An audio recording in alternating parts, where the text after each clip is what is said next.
রমজান মাস আসলে ওই ইবাড়ির মহিলা ইবাড়ির যায়, ইবাড়ির মহিলা ইবাড়ির যায়। ঘটনা কি? কয় তারাবির নামাজ জমাত ফরতে গেছে। এই সমস্ত ব্যক্তি থেকে রসুল থেকে বেশি বুঝে। রসুলে কি বলছেন? তুমি জমাতে নামাজ পড়লে তোমার জন্য সব বেশি না গড় একা নামাজ পড়ার মধ্যে সব বেশি?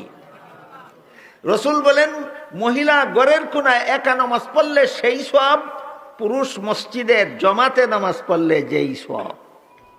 কাজেই যে সমস্ত পুরুষরা নিজেদের মা বোনরে আরেকবার ফাটাই দেয় তারাবির নামাজ জমাতে ফেরার লাগি, এরাও মুখে কয় না, কাজে কর্মে দাবি করে বিষয়টা রসুল বেশি জানেন না, আমি বেশি জানি।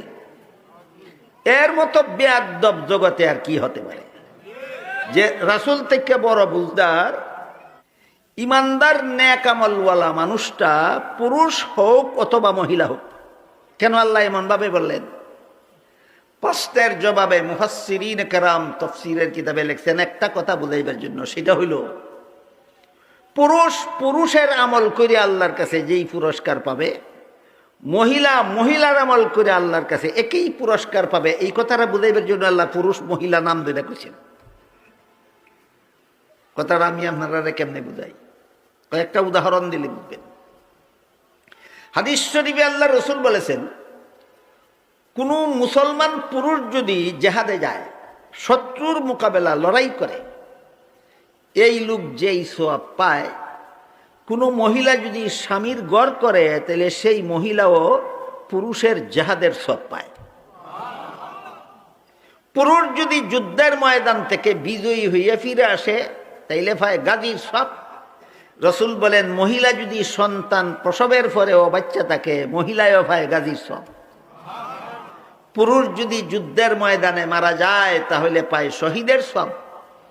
রাসূল বলেন মহিলাও যদি সন্তান প্রসবের সময় মারা যায় তাইলেও পায় শহীদের সওয়াব।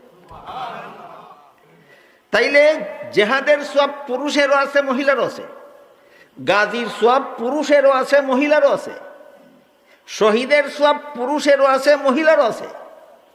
একই কাজের দ্বারা না কাজ ভিন্ন, কাজ ভিন্ন, পুরস্কার সমান। কাজ ভিন্ন, মহিলার কাজ আলাদা, পুরুষের কাজ আলাদা, কিন্তু আল্লাহর কাছে পুরস্কার পাবে সমান।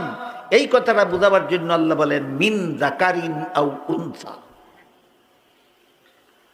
ঠিক তেমনি ভাবে হাদিস শরীফে রাসূল করিম সাল্লাল্লাহু আলাইহি ওয়াসাল্লাম বলেন, পুরুষ মসজিদে জমাতে নামাজ পড়া যেই সওয়াব, মহিলা ঘরের কোনায় একা নামাজ পড়া সেই সওয়াব।